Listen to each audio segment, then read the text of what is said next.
Hello everyone, मेरे channel पे आप सभी का स्वागत है। आज हम इसमें बीएड एंट्रेंस एग्ज़ाम के लिए उपसर्ग और प्रत्यय का प्रैक्टिस सेट हल करने वाले हैं। तो चलिए स्टार्ट करते हैं आज की वीडियो। उससे पहले देख लेते हैं उपसर्ग कहते किसे हैं। तो देखिए, उपसर्ग की परिभाषा है, उपसर्ग ऐसे शब्दांश हैं जो किसी शब्द के प्रारंभ में लगकर उसका अर्थ बदल देते हैं। जैसे अप, धन, मान, अपमान। इसमें अप उपसर्ग है, यानी कि ये जो शब्द में आगे से जुड़ा है ये अपसर्ग है। उपसर्ग शब्द नहीं शब्दांश है। स्वतंत्र रूप से प्रयुक्त होने पर उपसर्ग का कोई अर्थ नहीं होता, जबकि जब शब्द स्वतंत्र होता है तो उसका निश्चित अर्थ होता है। तो इसका मतलब है कि जब हम सिर्फ अप कहेंगे तो इसका कोई अर्थ नहीं होगा, लेकिन जब हम इसे एक शब्द में जोड़ देंगे यानी अपमान, तो इसका निश्चित रूप से एक अर्थ होगा। आगे देखते हैं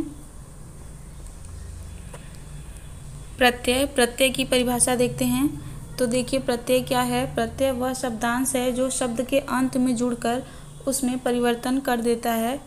तो देखिए, उपसर्ग क्या था, आगे जुड़ रहा था। जो प्रत्यय है वो पीछे, प से प्रत्यय और अ से आगे, ठीक है। प से पीछे, पीछे से प्रत्यय। प्रत्यय दो प्रकार के होते हैं, कृत प्रत्यय जो धातु में जोड़े जाते हैं और तदित प्रत्यय जो संज्ञा सर्वनाम विशेषण में जोड़े जाते हैं। बहुत इंपॉर्टेंट है। अगर आपसे पूछ ले कि प्रत्यय कितने प्रकार के होते हैं, तो देखिए दो प्रकार के होते हैं, और अगर उनका नाम पूछे तो ये दोनों हैं, ठीक है। तो चलिए बढ़ते हैं प्रैक्टिस सेट की तरफ। स्टार्ट करते हैं आज का प्रैक्टिस सेट। देखिए, निम्नलिखित विकल्पों में से उस प्रत्यय को छांटें जो शब्द में भागिनीय में प्रयुक्त हुआ है। भागिनीय में कौन सा प्रत्यय प्रयुक्त हुआ है ये हमें बताना है। तो इस प्रश्न का जो राइट आंसर होगा वो होगा ए, ऑप्शन नंबर सी या ऑप्शन नंबर ग इसमें सही है। नेक्स्ट देखते हैं अध्याहार। अध्याहार में उपयुक्त को निम्न विकल्पों में से छांटें। इसमें हमें उपसर्ग बताना है कि उपसर्ग कौन सा लगा है। तो इसमें जो ऑप्शन नंबर ग है वो सही हो जाएगा, अधि। कुलीन में प्रयुक्त प्रत्यय को निम्न में से उल्लेखित कीजिए। कुलीन का हमें प्रत्यय बताना है। तो इस प्रश्न का जो राइट आंसर हो जाएगा वो हो जाएगा इन। प्रश्न नंबर 4, प्रत्येक में प्रयुक्त उपयुक्त निम्न में से क्या होगा। ये बहुत इंपॉर्टेंट है, बहुत सारे क्वेश्चन में पूछा जा चुका है। तो देखिए, इस प्रश्न का जो राइट आंसर हो जाएगा वो होगा प्रति। प्रश्न नंबर 5 देखते हैं, उल्लास में प्रयुक्त उपसर्ग निम्न में से क्या होगा। तो देखिए, उल्लास में जो उपसर्ग होगा, प्रयुक्त उपसर्ग होगा, वो होगा आपका ऑप्शन नंबर ख, उत। नेक्स्ट देखते हैं, लघुत्व में प्रयुक्त प्रत्यय निम्न में से क्या होगा।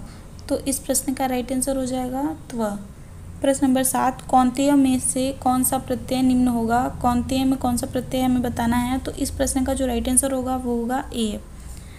दुहरा में प्रयुक्त प्रत्यय निम्न में से क्या होगा। दुहरा में प्रयुक्त प्रत्यय बताना है तो हरा, दुहरा। नेक्स्ट देखते हैं, संयम में कौन सा उपसर्ग निम्न में से होगा। तो देखिए, संयम में उपसर्ग बताना है तो वो होगा सम। नेक्स्ट देखते हैं, बदौलत में कौन सा उपसर्ग प्रयुक्त हुआ है। तो ये हुआ है ब। उच्चारण में प्रयुक्त उपसर्ग निम्न में से क्या होगा। तो उच्चारण ये बहुत इंपॉर्टेंट है, इसका संधि विच्छेद भी पूछ सकता है आपसे। तो ये होगा उत, उत्धनचारण, उच्चारण। नेक्स्ट देखते हैं, अत्युक्ति में प्रयुक्त उपसर्ग निम्न में से क्या होगा। तो इस प्रश्न का जो राइट आंसर है वो है अति, अति धन युक्ति। क्षम्य में कौन सा प्रत्यय प्रयोग हुआ है, ये बहुत इंपॉर्टेंट है, परीक्षा में कई बार पूछा गया है। तो इस प्रश्न का जो राइट आंसर होगा वो होगा य। पंकिल में किस प्रत्यय का प्रयुक्त हुआ है, किस प्रत्यय का प्रयोग किया गया है पंकिल में। तो इस प्रश्न का जो राइट आंसर हो जाएगा वो होगा इल। आगे बढ़ते हैं, निषेध में प्रयुक्त उपसर्ग निम्न में से क्या होगा। तो इस प्रश्न का जो राइट आंसर हो जाएगा वो होगा आपका ऑप्शन नंबर ग, नी। नेक्स्ट देखते हैं प्रश्न नंबर 16, रमणीय में प्रयुक्त प्रत्यय निम्न में से क्या होगा। तो इस प्रश्न का जो राइट आंसर हो जाएगा वो हो जाएगा आपका ऑप्शन नंबर ख, अनीय। देखिए, मैं जल्दी जल्दी करा रही हूँ क्योंकि टाइम बहुत कम है और हमारे पास बहुत ज़्यादा टॉपिक बचा है कवर करने के लिए, इसलिए हम जल्दी जल्दी देखेंगे। एग्ज़ाम आने वाला है, आई होप आप सभी अच्छे से तैयारी कर रहे होंगे। अगर आपके पास लूसेंट की बुक नहीं है तो आप ले सकते हैं, लूसेंट से आपकी तैयारी अच्छी हो जाएगी। तो चलिए देखते हैं आगे। अन्वय में प्रयुक्त उपसर्ग निम्न में से क्या होगा? तो इस प्रश्न का राइट आंसर होगा ऑप्शन नंबर घ अनु। सोशलिस्ट में प्रयुक्त प्रत्यय निम्न में से क्या होगा? तो इस प्रश्न का राइट आंसर हो जाएगा इष्ट। अधिष्ठ धाता में प्रयुक्त उपसर्ग निम्न में से क्या होगा? तो इस प्रश्न का राइट आंसर हो जाएगा अधि। प्रश्न नंबर 20 देखते हैं, भारतीय में निम्न में से किस प्रत्यय का प्रयोग हुआ है? तो इस प्रश्न का राइट आंसर हो जाएगा ई। दुष्पाप्य में प्रयुक्त उपसर्ग को निम्न में से छांटें। तो इस प्रश्न का राइट आंसर हो जाएगा दुष। श्रद्धालु में निम्न में से किस प्रत्यय का प्रयोग हुआ है? बहुत इंपॉर्टेंट है, परीक्षा में पूछा जा चुका है। तो इस प्रश्न का जो राइट आंसर होगा वो होगा लू। अध्यक्ष में उपयुक्त उपसर्ग निम्न में से क्या होगा? तो इस प्रश्न का राइट आंसर हो जाएगा अध। घुमक्कड़ में किस प्रत्यय का प्रयोग हुआ है? बहुत इंपॉर्टेंट क्वेश्चन है। तो इस प्रश्न का राइट आंसर हो जाएगा अक्कड़। पल्लवित में कौन सा प्रत्यय प्रयुक्त हुआ है? तो इस प्रश्न का जो राइट आंसर है वो है आपका ऑप्शन नंबर ख इत। पल्लव प्लस इत पल्लवित। देहाती में कौन सा प्रत्यय प्रयुक्त हुआ है? तो इस प्रश्न का जो राइट आंसर है वो है आपका ऑप्शन नंबर ई देहात प्लस ई। संकल्प में प्रयुक्त उपसर्ग निम्न में से क्या होगा? तो इस प्रश्न का जो राइट आंसर है वो है आपका ऑप्शन नंबर क, और ये बहुत इंपॉर्टेंट है। सुता में प्रयुक्त प्रत्यय को निम्न में से बताएं। तो इस प्रश्न का जो राइट आंसर है वो है आपका ऑप्शन नंबर ख सही है। 29 देखते हैं, सज्जन में प्रयुक्त उपसर्ग। तो इस प्रश्न का राइट आंसर है सत। ये भी बहुत इंपॉर्टेंट है, बहुत सारे लोगों का गलत हो जाता है। नेक्स्ट देखते हैं, हर्षित में प्रयुक्त प्रत्यय निम्न में से क्या होगा? तो हर्षित का हमें प्रत्यय बताना है। तो इस प्रश्न का जो राइट आंसर है वो है इत। आरक्त में किस उपयुक्त उपसर्ग का उपयोग हुआ है? तो इस प्रश्न का राइट आंसर है आ प्लस रक्त। ठीक है, आ प्लस रक्त, इस तरह से लिखा जाएगा। नेक्स्ट देखते हैं, उद्गार में प्रयुक्त प्रत्यय बताइए। तो उद्गार में प्रयुक्त प्रत्यय क्या हो जाएगा? तो इस प्रश्न का राइट आंसर हो जाएगा उद।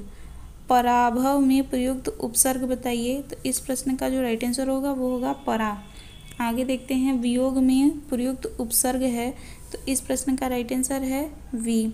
शिक्षा में प्रयुक्त है। तो हमें बताना है इसमें उपसर्ग है, प्रत्यय है, क्या है?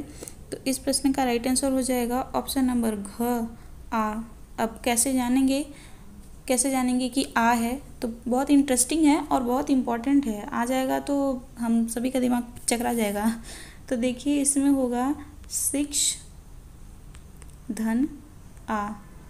देखिए परिभाषा दिया गया था तो आपने ध्यान दिया होगा कि बिना उपसर्ग या प्रत्यय के जो शब्द है उसका अर्थ है, लेकिन बिना शब्द के उपसर्ग या प्रत्यय का अर्थ नहीं है। इनका अर्थ तब निकलता है जब ये किसी स्वतंत्र शब्द के साथ जुड़ते हैं।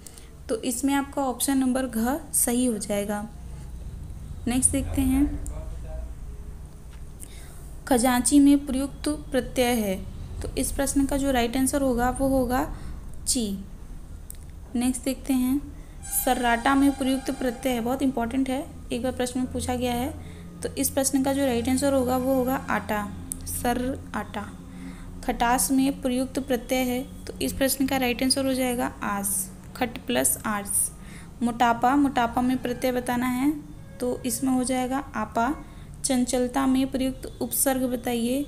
तो इस प्रश्न का राइट आंसर हो जाएगा, उपसर्ग बताना है तो चंच हो जाएगा। ऑप्शन नंबर क है जो वो सही हो जाएगा। नेक्स्ट देखते हैं, अलंकारिक में प्रयुक्त उपसर्ग है। तो इस प्रश्न का जो राइट आंसर है वो है इक। प्रशंसनीय में प्रयुक्त प्रत्यय है। तो इस प्रश्न का राइट आंसर हो जाएगा ख, अनीय। गवैया में हमें प्रत्यय बताना है, बहुत इंपॉर्टेंट है। तो ये हो जाएगा वैया। नेक्स्ट देखते हैं, अधकचरा में प्रयुक्त उपसर्ग बताना है। तो ये हो जाएगा अध। पुरातत्व में प्रयुक्त उपसर्ग बहुत इंपॉर्टेंट है। तो इस प्रश्न का जो राइट आंसर होगा वो होगा पुरा। अनुशासन में प्रयुक्त उपसर्ग है। तो इसका जो ऑप्शन होगा वो होगा अनु। अन्वय बहुत इंपॉर्टेंट है, अन्वय में प्रयुक्त उपसर्ग है, इसका संधि विच्छेद भी आ सकता है। तो ये होगा क, अनुधन वय। नेक्स्ट देखते हैं, लुटिया में प्रयुक्त प्रत्यय है। तो इस प्रश्न का राइट आंसर हो जाएगा ई। कोचवान में प्रत्यय बताना है। तो इसका राइट आंसर हो जाएगा वान। पुष्पित, पुष्पित में प्रत्यय बताना है तो इसका आंसर हो जाएगा इत, पुष्प प्लस इत। तो इस वीडियो में इतना ही, मिलते हैं आपसे नेक्स्ट वीडियो में एक और टॉपिक के साथ। जुड़े रहिए हमारे चैनल के साथ। वीडियो पसंद आई हो तो इसे लाइक करिए, कमेंट करके बताइए कि आपने कितना सही किया और आपको वीडियो कैसी लगी, और साथ ही इसे शेयर करना बिल्कुल मत भूलिए, क्योंकि इससे रिलेटेड कुछ भी मिल नहीं रहा है तो आप इसे शेयर ज़रूर करें।